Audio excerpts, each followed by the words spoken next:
Sveiki visi ir vėl sugrįžę į šeštos žaidėjos podcastą. Aš esu Gintarė Katkutė, kineziterapeutė ir šiandien kalbėsime apie kryžminio raiščio traumą, kadangi dabar visi apie tai kalba kaip slidininkė Lindsey Van, nežinau ar teisingai sakau, nusitraukusi kryžminius raiščius, pasiryžo toliau dalyvauti ir varžytis olimpinėse. Žiemos olimpinėse, slidinėjime, dėja, tačiau nepavyko jai, nors treniruočių metu, 9 dienos po traumos, jinai padarė labai gerą treniruotę ir vis tiek nusileido ir gerų laikų nusileido, taip sakant, atliko savo trasą, tačiau rungtynių metu dėja labai gaila buvo matyti jos nusileidimą, nepavykus nusileidimą iš po rampos, ar jinai, kaip sakoma, užkliuvo su pečiu tą kolelį. Tačiau ar trauma turėjo tam įtakos, manau, tikrai turėjo, visgi tokie greičiai, tiek reikia jėgos, norint suvaldyti slides ir išimti tos kampus ir jai norint tą padaryti. Nors, kaip mačiau žiniasklaidoje, kad jos tėvas sako, kad trauma neturėjo nieko bendra su tuo, su jos padaryta klaida.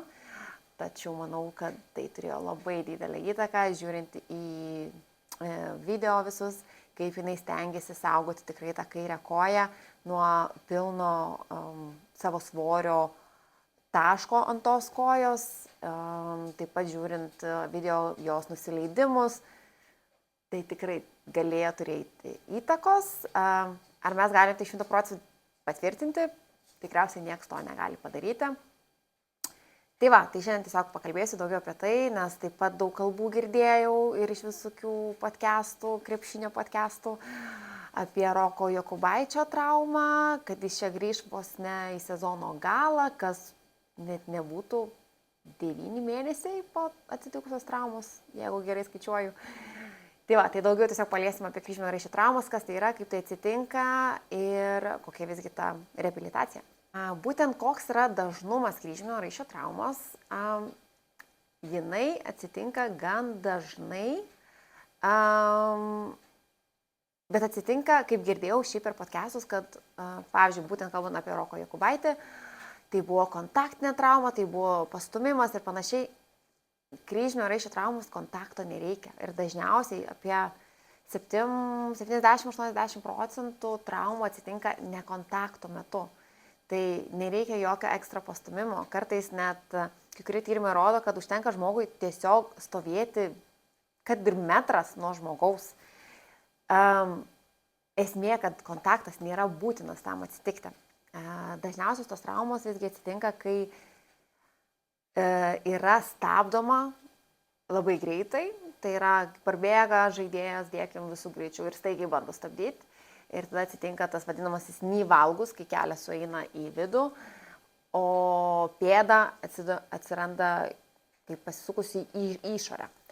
Tai gaunasi toks pėda tvirtai stovi ant žemės, kelias į kitą pusę, galbūt dar kažkur, pats lėmuo žiūri dar į kitą pusę. Ir dažniausiai tas knee valgus biomechanika vadinama. Įdėsiu nuotrauką kur nors čia, kaip tai atrodo. Tokia dažniausiai būna mechanika, dažniausiai tai išbėgimo staigų stabdymas, krypties keitimas taip pat yra vienas iš aspektų, kodėl atsitinka šitą traumą. Ir labai gaila, bet noriu nuliūdinti moteris klausytojas, moteris sportininkės, tačiau moteriam tai yra ypač dažna trauma, net nuo 2 iki 8 kartų dažniau atsitinka trauma nei vyrams. Vien dėl to, kai mes anatomiškai esam sudėtos, platesni klubai, hormoninis mūsų ciklas labai įtakoja raiščių laisvumą.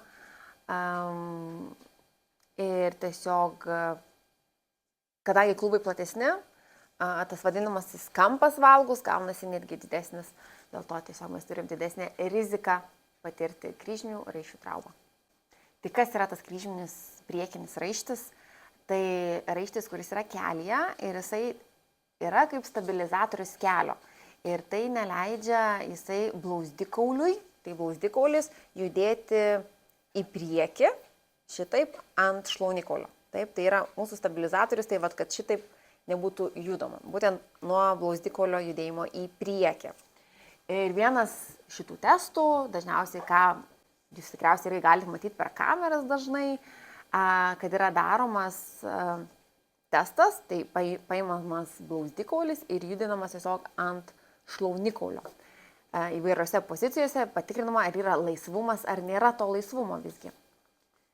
Aišku, labai dažnai tikrinant manualiai, tikrinant žmogui, tas laisvumas gali ir nesijausti, jeigu atletas, sportininkas yra tikrai, taip sakant, turi stiprų raumenyną ir raumenis labai dažnai mus apgauna, tiesiog stipriai laikydami tą koją ir žmogus dažnai būna net labai įsitempęs, po traumos ypač, kai kažkas suvaikšto, yra labai sunku tikrai pamatyti, netgi kartais, kad ar tai tikrai yra trauma, ar tai tikrai laisvumas, ar kelias tiesiog kažkaip lengvai suvaikščiojo ir galbūt tik lengvai patemptas raištis.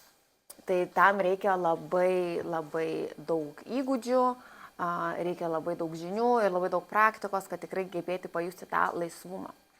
Tai dažniausiai ta mechanika, kaip ir minėjau, tai yra stabdymas, sukimas, rotacija, nusileidimas ir panašiai.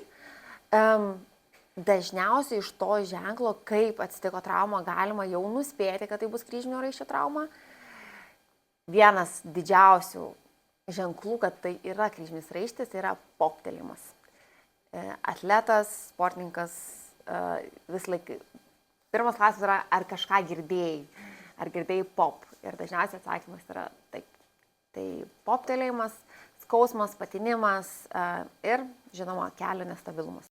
Kadangi yra kelio nestabilumas, kalbant apie Lindsey Vonn, nežinau kaip tiksliai pasakyti, jinai vis tiek pasiryžo toliau dalyvauti olimpinėse, net nusitraukus kryžminį raištį. Aišku, jinai tikrai buvo supažindinta su visom blogiausiom tikriausiai, kaip blogiausiai scenarijais, kas gali nutikti, jeigu jinai toliau dalyvaus su nestabiliu keliu.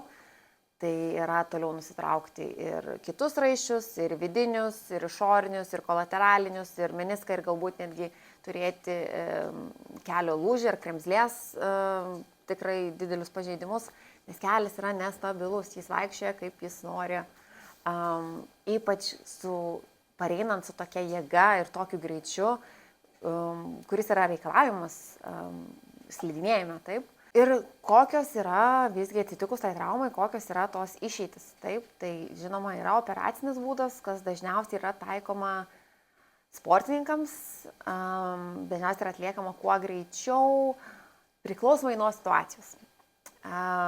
Jeigu kelias yra labai sutinęs, suputęs, didelė edema, dažniausiai operacijų reikės palaukti iki mėnesio. Tai yra, kad būtent per tą mėnesį vis tiek reikia toliau stiprinti raumenis, daryti reabilitaciją, bandyti nužemti tą uždegimą, kaupiančius skysčius ir panašiai. Tai yra daroma reabilitacijos būdu, visokiausiais pratimais, procedūrom kinesterapinėm ir panašiai. Operacija įtraukia transplantą. Transplantas yra paimamas iš to paties žmogaus dažniausiai. Yra naudojamas arba dvigalvio sausgyslė, keturgalvio sausgyslė arba girnelės sausgyslė. Kame yra esmė tarp tų skirtingų transplantų, tiesiog yra nusprendžiama dažniausiai paties chirurgo, priklausomai nuo jo kompetencijos, nuo jo patirties ir kas jam tuo metu atrodo tinkamiausia tam atletui. Tačiau, kas yra įdomiausia, ypač šiuo metu, kad išeina vis daugiau straipsnių ir tyrimų, kad kryžminis raištis suauga. Ir tai yra labai įdomu, man kaip dirbant šitoj srityje šiaip yra labai įdomu, kaip toliau vystysis šitie tyrimai, nes kuo toliau, tuo yra daugiau implementuojama neoperacinis kryžminio raiščio protokolas. Žinoma, kalbant apie atletus, tai yra visiškai kita tema, nes norint grįžti, manau, į aukščiausią lygį, šitas protokolas gal nebūtų geriausias pasirinkimas, ypač kai atletams labai svarbus yra laikas, nešvaistyti laiko. Tai manau, kad visgi šitas protokolas jiems yra labai sunkus ir gal netgi neįmanomas, tačiau jaunimui, manau, gal ir būtų labai gera idėja apsaugoti juos nuo operacijos ir tiesiog išsibandyti šitą protokolą, ar jis veikia, ar jis neveikia, o galų galia, jeigu neveikia, tai visgi padaryti tą operaciją. Nes atsiminkim, kiekvienas įsikišimas operaciniu būdu didina riziką kelio transplantui į ateitį ir, taip sakant, didesnis susidėvėjimas kelio paties sąnarinių paviršių. Tai kad nepameluoti, kad tiksliai pasakyti, kaip atrodo tas naujas protokolas, tai jis angliškai vadinasi Cross Bracing Protocol. Ir iš tiesų kokia yra esmė, kad tik atsitikus traumai kelią reikia užfiksuoti su įtvaru 90 laipsnių kampu. Ten pirmas 2-3 savaitės. Kodėl būtent 90 laipsnių? Nes sako, kad keliui esant 90 laipsnių kampu pats raištis visgi sugyja į atitinkamas vietas, kuriem reikia, ir, taip sakant, sugulti. Ir būtent to kryžminio raiščio galai yra arčiausiai vienas kito. Taip? Tai tos pirmos 2-3 savaitės, tas 90 laipsnių kampas ir negalima minti kojos. Tiesiog yra toks tikslas, kad leisti kūnui suformuoti tą vadinamą raištį, tą tiltą tarp dviejų skirtingų kaulo galų. Taip? O po to jau, po pirmų tų 4 savaičių, ten 5-12 savaičių, yra jau minama, daroma reabilitacija, ir tiesiog pradedama visa reabilitacija, kaip ir pradėtum po kryžminių raiščių traumos. Ir iš tikrųjų net yra jau kai kurių tyrimų, ypač Australijoje labai daug tai daroma, kad 90% šitų atliktų operacijų po 3 mėnesių iš MRT mato, kad yra sugijęs raištis. Ir tai yra kosmosas. Tai yra kosmosas ir man labai įdomu, kaip sakau, visą tai toliau vystysis šitas, tai bus labai įdomu stebėti. Bet aš kaip ir sakau, ypač sportininkam, bent jau šiuo metu, galbūt atsiras naujas protokolas ateityje, kuris padės sportininkams labiau apsaugoti tuos raiščius ir apsaugoti save nuo operacijų. Visgi plyšęs raištis tai yra nestabilumas kelyje ir nešvaistyti laiko galbūt, jeigu tai irgi labai priklauso nuo pačio plyšimo, galbūt yra tik įplyšimas, galbūt tai nėra pilnas plyšimas, galbūt yra pilnas plyšimas su avulsija, su kaulo paplyšimu kartu. Tai, sakau, labai priklauso, kiekviena situacija yra labai individuali ir reikia pasverti visus punktus po kiekvienos traumos, nes kiekviena trauma yra individuali. Tai nesilyginkite irgi tiems, kas atsitiko kryžminiai raiščiai, kad nesilyginkite su savo draugų, kaimynų ir kitų galbūt sportininkų. Tai lemia pačią reabilitaciją, pačią traumą, lemia labai daug faktorių. Tai lygintis nereikėtų, tiesiog kiekviena trauma yra individuali, kiekviena reabilitacija yra individuali. Tai kalbant apie tą cross bracing protokolą, tai būtent po 3 mėnesių yra vėl patikrinama, ar raištis yra sugijęs. Jeigu yra sugijęs, tiesiog reabilitacija yra toliau tęsiama. Jeigu nesugijęs, yra siūloma tiesiog padaryti operaciją. Tai sportininkams, kaip ir sakau, tai nelabai gal aktualu šiuo metu. Ar yra, arba iš vis, kaip atrodo šitą reabilitaciją, taip? Tai svarbiausias pirmas punktas yra kelio ištiesimas. Čia yra must, būtinai reikia, kad ir kartais truputėlį per prievartą, bet reikia tos kelio ekstencijos, pilno kelio ištiesimo būtinai. Fleksija, taip sakant, nedarykit kaip Neymaro, kinesterapeutai ten, nežinau, tikriausiai paplito po visą internetą Neymaro kryžminio raiščio reabilitacija, kad žmogus per prievartą, per skausmą cypia, rėkia ir 4 žmonės turi jį laikyti. Ne, čia yra nenormalu, čia yra tikrai nenormalu. Šito mums nereikia. Ir irgi įdėsiu kur nors gal, jeigu pavyks atrasti. Bet būtent apie ištiesimą kelio, pirmasis dalykas, ką reikia atgaminti, tai yra kelio ištiesimas, keturgalvio aktyvacija, nes dažnai po operacijos tiesiog žmogus negali sutraukti keturgalvio, tiesiog neįmanoma jo jungti. Tai tam labai irgi padeda elektrinė stimulacija, daug pratimų, daug reabilitacijų ir dirbkit su tikrai profesionalais, nepagailėkit kartais galbūt ir tų finansų, jeigu galit, investuokit į save, nes tai labai priklauso jūsų ateitis. Tai va, pati reabilitacija yra labai ilga ir aš šiaip rekomenduojama, ypač jaunimui, negrįžti anksčiau nei 12 mėnesių po traumos, 12 mėnesių. Ir tai nesvarbu, kaip tai jūsų reabilitacija atrodo, galbūt jūs, nežinau, po 6 mėnesių jau bėgiojate ir viskas yra gerai, bet jaunimui, ypač jaunimui yra labai rekomenduojama negrįžti anksčiau nei metai, nes visgi rizika, kad patirsit antrą kartą tos pačios kojos arba netgi kitos kojos kryžminio raiščio traumą yra labai didelė. Jeigu dabar nesumeluosiu, iki 3-5%, tai vos ne kas antras tai turės. Tai tikrai jaunimui nėra kur skubėti, suprantu, kad labai norisi, labai širdį atidavęs, dažniausiai jaunimas būna ir labai nori greičiau grįžti, bet pagalvojus apie ateitį reikėtų tikrai susilaikyti. Vyresniems amžiaus žmonėms sako 9-12 mėnesių, bet aš dažniausiai žiūriu ne į tą laiką, vat kaip sakant, ten 9 mėnesiai ir viskas jau gali čia paleisti. Bet jeigu nėra funkcijos, jeigu nėra jėgos, jeigu nėra stabilumo, jeigu nėra pasitikėjimo savim ir baimės, visgi dar yra pilnos akis, taip pat nereikėtų grįžti, nes tu grįžęs į aikštelę, tu tiek save saugosi, tiek bandysi kompensuoti kitais judesiais, kas vėl dažniausiai yra nusileidimas, ta pati biomechanika, nusileidimas po šuolių, krypties keitimas, kad žmogus po kryžminio raiščio traumas nelenka kelio ir bando kompensuoti, taip sakant, hip dominant būna, tai lenkiasi iš klubų dažniausiai. Ir taip nuimdami krūvio nuo kelio, tačiau būtent ta visa saugojimo technika kaip tik didina riziką, kad tas kelias sueis į vidų. Taip. Tai ir vėl pakartotinai kryžminio raiščių traumai. Kalbant apie kryžminius raiščius, ir dažniausiai ta trauma neina viena.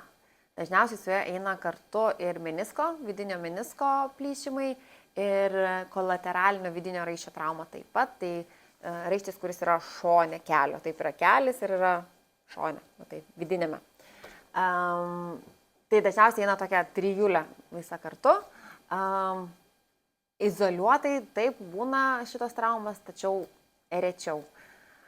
Visgi pagalvokit, jeigu yra sąnarys ir būna suėjimas taip į vidų, tai ir būna krumpliai susidaužia kelio, būtent epikondolitai susidaužia ir būna ir edema, būtent sąnarinių paviršių, gali būti ir skilimas sąnarinių paviršių.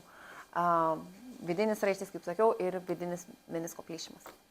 Tai va, aš norėjau trumpai ir truputėlį supažindinti, kaip atrodo ta reabilitacija. Daug neišsiplėsiu, kas tai yra visgi galų gale ir ar galima to išvengti. Prevenciškai ar galima to išvengti.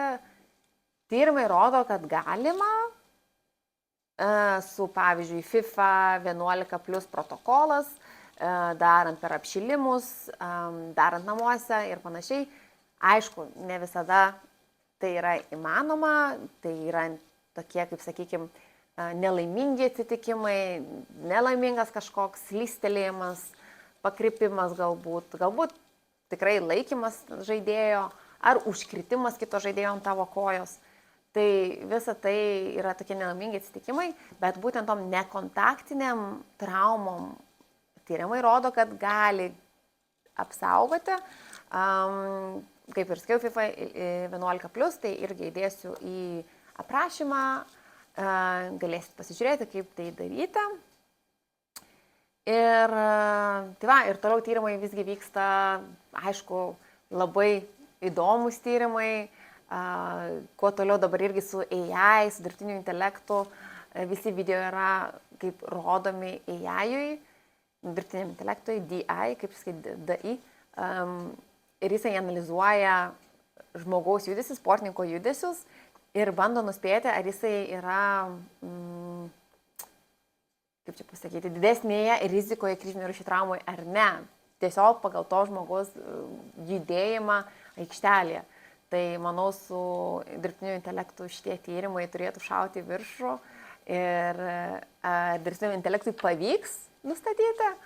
Tai labai įdomu ir tikiuosi, kad tikrai pavyks ir galėsim daugiau apsaugoti sportininkų ateityje ir apsaugoti ypač jaunimą nuo šitų traumų, apsaugoti moteris nuo šitų traumų, nes visgi moteris yra įtakotos šitos traumos labai daug ir hormonai, ir visi ciklai mūsų tai įtakoja, kas yra tikrai tiesiog natūralus moterims gyvenimas, bet ir to negalim nieko pakeisti, bet galbūt AI jūs galėtų užfiksuoti, žinodamas, kad žinodamas moters ciklą, galėtų jau nuspėti, kada jau matosi pokyčiai. Nu, čia būtų nerealu, tiesiog būtų next level.